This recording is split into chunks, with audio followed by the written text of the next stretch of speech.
वालेकुम जी एंड प्यार भरी सत श्री अकाल आदाब। मैं हाँ तुहाडा अपना होस्ट शाहिद शबीर बाबा जी और तुसी देख रहे हो रेडियो साडे वाला एंड शाहिद शबीर ऑफिशियल। जगत संगत नूं सब तो पहले 552वां गुरुपुरब दीयां लख लख वधाइयां। जगत संगत जिहड़ी है पाकिस्तान च पहुँच चुकी है। इस वेले 20,000 तो उत्ते जिहड़ी संगत है वो मत्था टेकण वास्ते ननकाना साहिब पहुंची हुई है। साडे नाल बहुत दूर दूर तो वीर आके जुड़े हुए ने ते आपां गल करते हैं वीर जी नाल। वाहिगुरू जी का खालसा वाहिगुरू जी की फतेह। जी वीर जी की नाम अपना? ਮਹਿਕ ਰਾਜ ਸਿੰਘ ਨਾਮ ਹੈ ਜੀ। ਅਸੀਂ ਇੰਡੀਆ ਤੋਂ ਉੱਤਰਾਖੰਡ ਤੋਂ ਸ਼ਹਿਰ ਸਾਡਾ ਬਾਜਪੁਰ ਹੈ, ਉੱਥੋਂ ਆਏ ਹਾਂ ਔਰ ਸਾਡੇ ਵਾਲਾ ਟੀਵੀ ਚੈਨਲ ਦੇ ਮਾਧਿਅਮ ਦੇ ਨਾਲ ਆਪ ਜੀ ਦੇ ਜਿੰਨੇ ਵੀ ਦਰਸ਼ਕ ਨੇ ਔਰ ਜਿਹੜੀਆਂ ਵੀ ਸੰਗਤਾਂ ਜੁੜੀਆਂ ਨੇ, ਜਿਹੜੀਆਂ ਦੇਸ਼ਾਂ ਵਿਦੇਸ਼ਾਂ ਤੋਂ ਆਪ ਜੀ ਦੇ ਚੈਨਲ ਨੂੰ ਦੇਖ ਰਹੇ ਨੇ, ਸਾਰਿਆਂ ਨੂੰ ਪਿਆਰ ਅਤੇ ਸਤਿਕਾਰ ਨਾਲ ਵਾਹਿਗੁਰੂ ਜੀ ਕਾ ਖਾਲਸਾ ਵਾਹਿਗੁਰੂ ਜੀ ਕੀ ਫਤਿਹ। ਇੱਥੇ ਆ ਕੇ ਸਭ ਤੋਂ ਜ਼ਿਆਦਾ ਸਾਨੂੰ ਇਹ ਖੁਸ਼ੀ ਹੋਈ ਹੈ ਕਿ ਜਿਹੜਾ ਮੁਹੱਬਤ ਦਾ ਸਾਨੂੰ ਪੈਗਾਮ ਮਿਲਿਆ ਹੈ ਉਹ ਇੱਕ ਨਿਰਾਲਾ ਪੈਗਾਮ ਹੈ। ਅਸੀਂ ਇੰਨਾ ਸੋਚਿਆ ਵੀ ਨਹੀਂ ਸੀ, ਸਾਡੀ ਸੋਚ ਤੋਂ ਵੀ ਵੱਧ ਸਾਨੂੰ ਇਹਨੇ ਇਸ ਕਲਪਨਾ ਵੀ ਨਹੀਂ ਕੀਤੀ ਸੀ ਕਿ ਸਾਡੇ ਨਾਲ ਇੱਥੋਂ ਦੀ ਆਵਾਮ ਇੰਨੀ ਮੁਹੱਬਤ ਕਰੇਗੀ। ਉਹ ਮੁਹੱਬਤ ਦੇਖ ਕੇ, ਉਹ ਪੈਗਾਮ ਦੇਖ ਕੇ ਸਾਡਾ ਰੂਹ ਖੁਸ਼ ਹੋ ਗਿਆ, ਸਾਡੀ ਰੂਹ ਆਤਮਾ ਗਦਗਦ ਹੋ ਗਈ, ਰੂਹ ਖੁਸ਼ ਹੋ ਗਿਆ। ਸਾਡੇ ਕੋਲ ਕੋਈ ਸ਼ਬਦ ਨਹੀਂ ਹੈਗੇ, ਕੋਈ ਲਫ਼ਜ਼ ਨਹੀਂ ਹੈਗੇ ਕਿ ਅਸੀਂ ਇੱਥੋਂ ਦੀ ਆਵਾਮ ਦਾ ਔਰ ਆਪ ਜੀ ਵਰਗੇ ਜਿਹੜੇ ਮਹਾਨ ਸ਼ਖਸੀਅਤ, ਮਹਾਨ ਹਸਤੀਆਂ ਨੇ ਜਿਨ੍ਹਾਂ ਦਾ ਅਸੀਂ ਕਦੀ ਕੋਈ ਮੁੱਲ ਉਤਾਰ ਹੀ ਨਹੀਂ ਸਕਦੇ। ਯਾਨੀ ਕਿ ਸਾਡੇ ਕੋਲ ਕੋਈ ਸ਼ਬਦ ਨਹੀਂ ਹੈਗੇ, ਅਸੀਂ ਨਿਰੁੱਤਰ ਹੈਗੇ ਹਾਂ ਕਿ ਅਸੀਂ ਆਪ ਜੀ ਦਾ ਧੰਨਵਾਦ, ਆਪ ਜੀ ਦਾ ਸ਼ੁਕਰੀਆ ਕਿਸ ਤਰ੍ਹਾਂ ਅਦਾ ਕਰੀਏ। ਔਰ ਇੱਥੇ ਆ ਕੇ ਗੁਰੂ ਨਾਨਕ ਜੀ ਦੇ ਸਥਾਨ ਦੇ ਅਸੀਂ ਦਰਸ਼ਨ ਕੀਤੇ ਨੇ, ਜਿਹੜੇ ਕਿ ਸੰਗਤਾਂ ਦਿਨ ਰਾਤ ਵਾਹਿਗੁਰੂ ਦੇ ਅੱਗੇ ਅਰਦਾਸਾਂ ਕਰਦੀਆਂ ਸਨ ਕਿ ਹੇ ਵਾਹਿਗੁਰੂ, ਹੇ ਪਰਮ ਪਿਤਾ ਪਰਮੇਸ਼ਵਰ ਅਕਾਲ ਪੁਰਖ ਵਾਹਿਗੁਰੂ, ਜਿਨ੍ਹਾਂ ਗੁਰੂ ਧਾਮਾਂ ਤੋਂ ਪੰਥ ਨੂੰ ਤੁਸੀਂ ਵਿਛੋੜਿਆ ਹੈ, ਅੱਜ ਉਹਨਾਂ ਦੇ ਸਾਨੂੰ ਦਰਸ਼ਨ ਦੀਦਾਰੇ ਦਾ ਸਾਨੂੰ ਤੁਸੀਂ ਸੁਭਾਗ ਪ੍ਰਾਪਤ ਕੀਤਾ ਹੈ। ਔਰ ਇਸ ਦਾ ਪਰਮਾਤਮਾ ਨੂੰ ਅਸੀਂ ਲੱਖ ਲੱਖ ਵਧਾਈਆਂ ਦਿੰਦੇ ਹਾਂ। ਪਰਮਾਤਮਾ ਨੂੰ ਬਹੁਤ ਬਹੁਤ ਬਹੁਤ ਯਾਨੀ ਕਿ ਸਾਡੇ ਕੋਲ ਕੋਈ ਸ਼ਬਦ ਨਹੀਂ ਗਏ, ਉਹਨਾਂ ਦਾ ਅਹਿਸਾਨ, ਉਹਨਾਂ ਦਾ ਸ਼ੁਕਰੀਆ। ਪਰਮਾਤਮਾ ਨੇ ਸਾਡੀ ਅਰਦਾਸ ਸੁਣੀ ਔਰ ਦੇਸ਼ਾਂ ਵਿਦੇਸ਼ਾਂ ਦੀਆਂ ਸਾਰੀਆਂ ਸੰਗਤਾਂ ਨੂੰ ਗੁਰੂ ਨਾਨਕ ਜੀ ਦੇ 552ਵੇਂ ਪ੍ਰਕਾਸ਼ ਦਿਹਾੜੇ ਦੀਆਂ ਲੱਖ ਲੱਖ ਵਧਾਈਆਂ। ਇਸ ਤਰ੍ਹਾਂ ਹੀ ਇੰਡੀਆ ਅਤੇ ਪਾਕਿਸਤਾਨ ਦੀ ਸੰਗਤ ਦੇ ਨਾਲ ਪਿਆਰ ਅਤੇ ਮੁਹੱਬਤ ਸਾਂਝ ਬਣੀ ਰਹੇ, ਦਿਨ ਦੁਗਣੀ ਅਤੇ ਰਾਤ ਚੌਗਣੀ ਬਣਦੀ ਰਹੇ, ਤਾਂ ਕਿ ਇਹ ਜਿਹੜਾ ਮਾੜਾ ਮੋਟਾ ਕਿਸੇ ਦੇ ਮਨ ਦੇ ਵਿੱਚ ਵਿਤਕਰਾ ਹੈਗਾ ਉਹ ਵੀ ਨਾ ਲੱਗੇ। ਯਾਨੀ ਕਿ ਇਸ ਧਰਤੀ 'ਤੇ ਆ ਕੇ ਸਾਨੂੰ ਇਹ ਮਹਿਸੂਸ ਹੋਵੇ ਕਿ ਅਸੀਂ ਇੱਥੇ ਆਪਣੇ ਮੁਲਕ ਦੇ ਵਿੱਚ ਫਿਰ ਰਹੇ ਹਾਂ।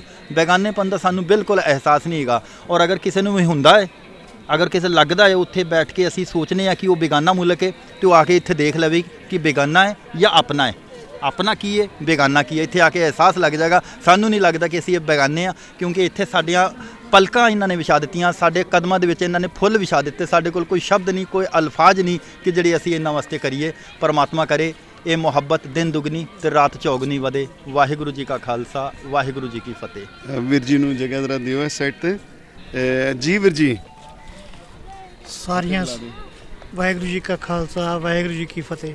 ਆਪਣੇ ਬਾਰੇ ਸਾਰੀਆਂ ਸੰਗਤਾਂ ਨੂੰ ਸਾਹਿਬ ਸ੍ਰੀ ਗੁਰੂ ਨਾਨਕ ਦੇਵ ਜੀ ਦੇ 552ਵੇਂ ਜਨਮ ਦਿਵਸ ਦੀਆਂ ਲੱਖ ਲੱਖ ਵਧਾਈਆਂ ਹੋਣ ਜੀ। ਅਸੀਂ ਇਸ ਟਾਈਮ ਪਾਕਿਸਤਾਨ ਵਿੱਚ ਨਨਕਾਣਾ ਸਾਹਿਬ ਜਨਮ ਸਥਾਨ 'ਤੇ ਬੈਠੇ ਹਾਂ ਅਤੇ ਲੋਕਾਂ ਦਾ ਪਿਆਰ, ਲੋਕਾਂ ਦੀ ਇੱਜ਼ਤ ਜਿਹੜੇ ਦੇ ਰਹੇ ਨੇ ਉਹ ਅਸੀਂ ਮਹਿਸੂਸ ਕਰ ਰਹੇ ਹਾਂ। ਭਾਈ ਸਾਹਿਬ ਸਾਡੇ ਨਾਲ ਬੈਠੇ ਨੇ, ਅਸੀਂ ਇਹਨਾਂ ਨੂੰ YouTube 'ਤੇ ਵਾਰ-ਵਾਰ ਦੇਖੀਦਾ ਹੈ ਇੰਡੀਆ ਵਿੱਚ, ਅਤੇ ਅੱਜ ਸਾਨੂੰ ਦਰਸ਼ਨ ਹੋ ਗਏ ਇਹਨਾਂ ਦੇ ਅਤੇ ਇੰਨਾ ਪਿਆਰ ਮਿਲ ਰਿਹਾ ਇੱਥੇ ਸੰਗਤਾਂ ਦਾ। ਬਾਹਰੋਂ ਦੂਰੋਂ ਦੂਰੋਂ ਚੱਲ ਕੇ ਸੰਗਤਾਂ ਆਈਆਂ ਨੇ, ਦਰਸ਼ਨ ਕਰ ਰਹੀਆਂ ਨੇ, ਖੁੱਲ੍ਹੇ ਦਰਸ਼ਨ ਦੀਦਾਰ ਹੋ ਰਹੇ ਨੇ। ਕਿਸੇ ਚੀਜ਼ ਦੀ ਕੋਈ ਘਾਟ ਨਹੀਂ ਹੈਗੀ। ਵਾਹਿਗੁਰੂ ਦੀ ਫੁੱਲ ਕਿਰਪਾ ਹੈ ਜੀ, ਫੁੱਲ ਆਨੰਦ ਮਾਣ ਰਹੇ ਹਾਂ ਅਤੇ ਕਿਸੇ ਚੀਜ਼ ਦੀ ਕੋਈ ਘਾਟ ਨਹੀਂ ਹੈਗੀ। ਲੰਗਰ ਖੁੱਲ੍ਹੇ ਵਰਤ ਰਹੇ ਨੇ ਜੀ, ਸਾਰੀਆਂ ਸੇਵਾਵਾਂ ਲੱਗੀਆਂ ਹੋਈਆਂ ਨੇ, ਕਿਸੇ ਚੀਜ਼ ਦੀ ਕੋਈ ਕਮੀ ਨਹੀਂ ਹੈਗੀ। ਪਿਆਰ ਸਭ ਤੋਂ ਵੱਡਾ ਜਿਹੜੀ ਪਾਕਿਸਤਾਨ ਦੀ ਜਿਹੜੀ ਆਵਾਮ ਹੈਗੀ ਨੇ, ਪਿਆਰ, ਉਹ ਪਿਆਰ ਬਹੁਤ ਦੇ ਰਹੀ ਹੈ ਜੀ ਸਾਨੂੰ ਆਵਾਮ। ਮੈਂ ਦੂਜੀ ਵਾਰ ਆਇਆ ਜੀ ਔਰ ਦੂਜੀ ਵਾਰ ਆ ਕੇ ਪਹਿਲਾਂ ਤੋਂ ਜ਼ਿਆਦਾ ਹੀ ਪਿਆਰ ਮਿਲਿਆ।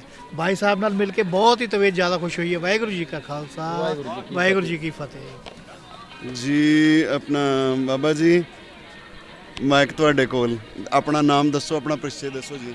ਮੇਰਾ ਪਿੰਡ ਜੀ ਜ਼ਿਲ੍ਹਾ ਫਿਰੋਜ਼ਪੁਰ, ਪੰਜਾਬ ਤੋਂ ਅਸੀਂ ਆਏ ਜੀ ਗੁਰੂ ਨਾਨਕ ਦੇਵ ਜੀ ਦਾ ਜਨਮ ਦਿਨ ਮਨਾਉਣ ਲਈ। ਅਤੇ ਬਾਬਾ ਜੀ ਪਹਿਲੀ ਵਾਰੀ ਆਏ ਆ? ਪਹਿਲੀ ਵਾਰੀ ਆਏ ਜੀ। ਕਿੱਦਾਂ ਲੱਗਾ ਆ ਕੇ? ਬਹੁਤ ਬਹੁਤ ਵਧੀਆ ਲੱਗਿਆ ਸਾਨੂੰ। ਮਤਲਬ ਸਾਨੂੰ ਤਾਂ ਮਹਿਸੂਸ ਨਹੀਂ ਹੁੰਦਾ ਵੀ ਅਸੀਂ ਆਪਦੇ ਘਰ ਬੈਠੇ ਹਾਂ। ਹਾਂਜੀ, ਸਾਨੂੰ ਤਾਂ ਮਹਿਸੂਸ ਨਹੀਂ ਹੋ ਰਿਹਾ ਬਈ ਅਸੀਂ ਆਪਦੇ ਘਰ ਹੀ ਬੈਠੇ। ਸਾਨੂੰ ਕੋਈ ਮਹਿਸੂਸ ਨਹੀਂ ਗਾ ਵੀ ਅਸੀਂ ਇਸ ਪੰਜਾਬ 'ਚ ਬੈਠੇ ਹਾਂ ਜਾਂ ਉਸ ਪੰਜਾਬ ਦੇ ਵਿੱਚ ਬੈਠੇ ਹਾਂ। ਵਾਹਿਗੁਰੂ ਜੀ ਕਾ ਖਾਲਸਾ ਵਾਹਿਗੁਰੂ ਜੀ ਫਤਿਹ। ਗੁਰੂ ਮਹਾਰਾਜ ਗੁਰੂ ਨਾਨਕ ਦੇਵ ਜੀ ਸੰਗਤ ਨੂੰ ਜਿੰਨੀ ਵੀ ਇੱਥੇ ਦੇਸ਼ ਦੀ ਵਿਦੇਸ਼ ਦੀ, ਇੱਥੇ ਪਾਕਿਸਤਾਨ ਦੀ, ਹਿੰਦੁਸਤਾਨ ਦੀ, ਇੰਡੀਆ ਦੀ ਸੰਗਤ ਆਈ ਹੈ। 552 ਸਾਲ ਦੀ ਲੱਖ ਲੱਖ ਵਧਾਈ ਹੋਵੇ। ਇੱਥੇ ਆ ਕੇ ਸਾਨੂੰ ਬੜਾ ਸਕੂਨ ਮਿਲਿਆ। ਕਿਉਂ? ਜਿਹੜਾ ਗੋਦੀ ਮੀਡੀਆ ਨੇ ਇਹ ਰੌਲਾ ਪਾਇਆ ਸੀ ਵੀ ਉਹ ਪਾਕਿਸਤਾਨ ਐਂ ਕਰਦਾ ਐਵੇਂ ਬਦਨਾਮ ਕਰਤਾ। ਪਾਕਿਸਤਾਨ ਬਹੁਤ ਵਧੀਆ, ਸਾਡਾ ਇੱਕ ਬਹੁਤ ਮਿੱਤਰ ਦੇਸ਼ ਹੈ। ਅਸੀਂ ਇਹਦੇ ਨਾਲ ਬਣਾ ਕੇ ਰੱਖੀਏ, ਬਹੁਤ ਵਧੀਆ ਸੁੱਖ ਦਾ ਸੁਨੇਹਾ ਜਾਏ। ਅਸੀਂ ਬੇਨਤੀ ਕਰਦੇ ਹਾਂ ਵੀ ਜਿਹੜਾ ਜ਼ਹਿਰ ਫੈਲਾਉਂਦਾ ਕੋਈ ਵੀ ਮੀਡੀਆ ਹੈਗਾ, ਚਾਹ ਇੰਡੀਆ ਦਾ ਹੈਗਾ ਜਾਂ ਇੰਡੀਆ ਦਾ ਹੈਗਾ, ਜਿਵੇਂ ਗੋਦੀ ਮੀਡੀਆ ਹੈਗਾ, ਗੋਦੀ ਮੀਡੀਆ ਇੰਨਾ ਬਦਨਾਮ ਕਰਦਾ ਪਾਕਿਸਤਾਨ ਨੂੰ, ਮੈਂ ਕਹਿ ਨਹੀਂ ਸਕਦਾ ਹੈਗਾ। ਉਹ ਘੱਟ ਗਿਣਤਾ ਹੀ ਬੈਰੀ ਹੈ, ਪਾਕਿਸਤਾਨ ਦਾ ਹੀ ਬੈਰੀ ਹੋ ਰਿਹਾ। ਅਸੀਂ ਉਹਦੀ ਪੂਰੀ ਨਿਖੇਧੀ ਕਰਦੇ ਹਾਂ। ਅਸੀਂ ਦੇਖਿਆ ਉੱਥੇ ਕਿਸਾਨ ਬੈਠੇ ਰਹੇ, 1 ਸਾਲ ਹੋ ਗਿਆ, ਕੋਈ ਉਹਨੇ 700 ਦੇ ਲਵੇ ਕਿਸਾਨ ਮਰ ਗਿਆ। ਅਜੇ ਐਲਾਨ ਕਰਿਆ ਜਿੱਦੇ ਪਾਰਲੀਮੈਂਟ 'ਚ ਮਤਾ ਆ ਗਿਆ ਨਾ, ਅਸੀਂ ਉੱਦੇ ਮੰਨਾਂਗੇ ਵੀ ਉਹ ਕੈਂਸਲ ਹੋ ਗਿਆ। ਇੰਨਾ ਨਹੀਂ ਮੰਨਦੇ ਜਿੰਨਾ ਚਿਰ ਉਹ ਮਤਾ ਪਾਰਲੀਮੈਂਟ 'ਚ ਲੈ ਕੇ ਨਹੀਂ ਆਂਦਾ। ਜੇ ਪਾਰਲੀਮੈਂਟ 'ਚ ਮਤਾ ਲੈ ਕੇ ਆਇਆ ਫਿਰ ਮੰਨਾਂਗੇ। ਉਹ ਕਾਨੂੰਨ ਜਿਹੜਾ ਹੈਗਾ, ਤਿੰਨੇ ਕਾਨੂੰਨ ਵੀ ਜਿਹੜੇ ਪਾਸ ਕਰੇ ਸੀ ਵੀ ਰਿਜੈਕਟ ਕਰ ਦਈਏ, ਡੈਮੇਜ ਕਰ ਦਈਏ। ਇੰਨਾ ਨਹੀਂ ਮੰਨਦੇ। ਠੀਕ ਹੈ, ਸਰਕਾਰ ਦਾ ਸ਼ੁਕਰ ਕਰਦੇ ਹਾਂ ਤਾਂ ਵੀ ਸਾਨੂੰ ਕੋਈ ਮਾੜਾ ਮੋਟਾ ਸੁੱਖ ਦਾ ਸੁਨੇਹਾ ਮਿਲਿਆ। ਇੱਥੇ ਦੀ ਸਰਕਾਰ ਨੂੰ ਤੇ ਪੰਜਾਬ ਦੀ ਸਰਕਾਰ ਨੂੰ, ਇਹ ਸਾਡੇ ਜਿਹੜੇ ਪ੍ਰਾਣਾਂ ਦਾ ਪਿਆਰ ਇੱਥੇ ਗੁਰਧਾਮ ਨੇ, ਅਸੀਂ ਬੇਨਤੀ ਕਰਦੇ ਹਾਂ ਵੀ ਸਾਡਾ ਇੱਥੇ ਮਿਲ ਵਰਤਨ ਰੱਖੇ, ਸਾਡਾ ਮਿਲ ਵਰਤਨ ਵਧੇ। ਅਸੀਂ ਇਮਰਾਨ ਸਰਕਾਰ ਨੂੰ ਵਧਾਈ ਦਿੰਦੇ ਹਾਂ ਜਿਹੜਾ ਸਾਨੂੰ ਇੱਥੇ ਵੀਜ਼ਾ ਦੇ ਕੇ ਇਹ ਮਿਲਾਉਣ ਦਾ ਸਹਿਯੋਗ ਕਰਿਆ। ਅਸੀਂ ਇਹਨਾਂ ਦੇ ਸਰਕਾਰ ਦੇ ਧੰਨਵਾਦੀ ਹਾਂ। ਬੇਨਤੀ ਕਰਦੇ ਹਾਂ ਵੀ ਜਿਹੜਾ ਕਰਤਾਰਪੁਰ ਦਾ ਲਾਂਘਾ ਇਹ ਸਦਾ ਖੁੱਲ੍ਹਾ ਰਹੇ, ਸਦਾ ਖੁੱਲ੍ਹਾ ਰਹੇ, ਜਦੋਂ ਮਰਜ਼ੀ ਆਵੇ। ਕਿਉਂ? ਇੰਨਾ ਸਰਕਾਰ ਨੇ ਪੈਸਾ ਲਾਇਆ, ਜੇ ਬੰਦੇ ਕਰਨਾ ਫਿਰ ਬਣਾਉਣ ਦਾ ਫਾਇਦਾ ਕੀ ਸੀ? ਅਸੀਂ ਇੰਡੀਆ ਨੂੰ ਬੇਨਤੀ ਕਰਦੇ ਹਾਂ ਵੀ ਇਸ ਤਰ੍ਹਾਂ ਦੇ ਜ਼ਹਿਰ ਨਾ ਛੱਡੋ ਤੁਸੀਂ। ਇਹ ਫਲਾਣਾ ਢਿਗੜਾ, ਉੱਥੇ ਕੋਈ ਕੁਛ ਨਹੀਂ ਹੈਗਾ, ਕੋਈ ਕਿਸੇ ਦਾ ਬਾਲ ਵਿੰਗਾ ਨਹੀਂ ਹੁੰਦਾ। ਇੱਥੇ ਵੀ ਬਹੁਤ ਅਮਨ ਪਸੰਦ ਨਾਲ ਲੋਕ ਰਹਿ ਰਹੇ ਨੇ, ਅਮਨ ਪਸੰਦ ਦੇ ਲੋਕ ਨੇ। ਅਸੀਂ ਇਹਨਾਂ ਦਾ ਪੂਰਾ ਸਤਿਕਾਰ ਕਰਦੇ ਹਾਂ, ਸਾਡਾ ਕਰਦੇ ਨੇ, ਸਾਡੇ ਭਾਈ ਨੇ, ਸਾਡੇ ਨਾਲ ਰਲ ਮਿਲ ਕੇ ਬੈਠੇ ਨੇ। ਅਸੀਂ ਬੇਨਤੀ ਕਰਦੇ ਹਾਂ ਵੀ ਇਸ ਤਰ੍ਹਾਂ ਅਮਨ ਪਸੰਦ ਦਾ ਸੁੱਖ ਸੁਨੇਹਾ ਸਾਡੇ ਭਾਰਤ 'ਚ ਆਵੇ, ਪਾਕਿਸਤਾਨ 'ਚ ਜਾਵੇ। ਇਹ ਸਾਨੂੰ ਇਹਦਾ ਸਕੂਨ ਮਿਲਦਾ ਹੈ। ਇੰਨੀਆਂ ਗੱਲਾਂ ਕਹਿੰਦਾ ਮੈਂ ਖੇਰਵਾ ਜਾਚਕਾ, ਮੈਂ ਗਿਆਨ ਸਿੰਘਾਂ, ਪਿੰਡ ਬੰਗਾ, ਮੇਰਾ ਜ਼ਿਲ੍ਹਾ ਸੰਗਰੂਰ ਹੈ। ਅਸੀਂ ਵੈਸੇ ਤਾਂ ਅੰਮ੍ਰਿਤਸਰ ਅਕਾਲੀ ਦਲ ਸੰਬੰਧ ਰੱਖਦੇ ਹਾਂ, ਫਿਰ ਇੱਥੇ ਜਿਹੜਾ ਸਾਡਾ ਭਾਈਚਾਰਕ ਹੈ, ਇਹ ਤਾਂ ਪਿਆਰ ਮੁਹੱਬਤ ਹੈ। ਇੱਥੇ ਆ ਕੇ ਜਦੋਂ ਸਾਨੂੰ ਕੋਈ ਪਾਰਟੀ ਜਾਂ ਉਹ ਬੇਸ ਨਹੀਂ ਮਤਲਬ ਹੈਗੀ ਸਾਡਾ ਤਾਂ ਭਾਈਪਣਾ। ਜਿਵੇਂ ਇਹ ਭਾਈ ਬੈਠੇ ਸਰਦਾਰ, ਇਹ ਬੈਠੇ ਨੇ, ਇਹ ਖੜੇ ਸਾਰੇ ਮਰ ਆਵਲ ਅੱਲਾ ਨੂਰ ਪਾਇਆ ਕੁਦਰਤ ਕੇ ਸਭ ਬੰਦੇ, ਇੱਕੇ ਨੂਰ ਸੇ ਸਭ ਜਗ ਪੁਜਿਓ, ਕੌਲ ਭਲੇ ਕੋ ਮੰਦੇ। ਅਸੀਂ ਤਾਂ ਸਭ 'ਚ ਇੱਕੇ ਨੂਰ ਦੇਖਦੇ ਹਾਂ।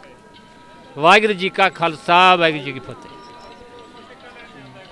ਬਾਬਾ ਜੀ ਨੇ ਤਾਂ ਬਈ ਧੰਨ ਕਰ ਦਿੱਤੀ ਹੈ ਪੂਰੀ ਕਿਸਾਨ ਮੋਰਚੇ ਨੂੰ। ਅਸਾਂ ਲੱਖ ਲੱਖ ਵਧਾਈ ਦਿੰਦੇ ਹਾਂ ਜੀ। ਬਹੁਤ ਸ਼ਹੀਦੀਆਂ ਹੋਈਆਂ, ਪਰ ਅਖੀਰ ਸਰਕਾਰਾਂ ਨੂੰ ਮਤੇ ਵਾਪਸ ਲੈਣੇ ਪਏ।